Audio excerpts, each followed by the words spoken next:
So when we start looking at the problem, the challenges faced with infrastructure rollout, and I'm going to talk about it into specific areas.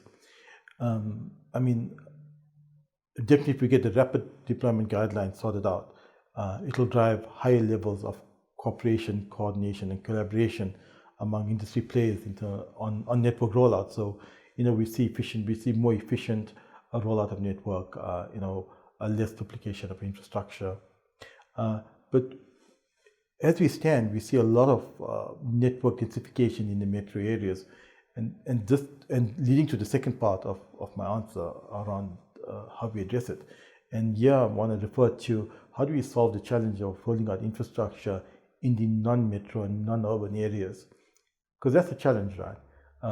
We want to ensure that as we move and embark on this fourth industrial revolution, we do it in a manner that is socially and economically inclusive.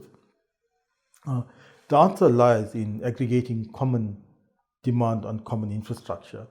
And from a DFA perspective, it becomes difficult for us to roll out and justify the economics of doing so, of rolling out fiber in these non-urban areas to single sites that are sporadic and single tenanted. We believe that if we could reach some level of co-location on common towers, that would justify a lot of the build to a large extent to a single site.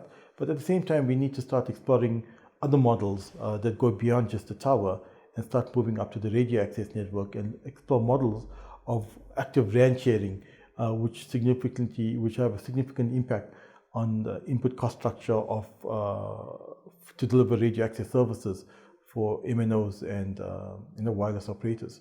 So that's something that we're looking at.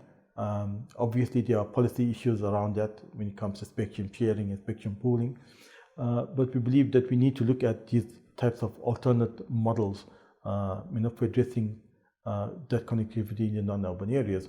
Obviously, like in other countries where there has been subsidization from governments, not just through direct funding, but through tax rebates on equipment and power rebates in those areas as incentives for guys to deploy and operate network in those non-urban areas.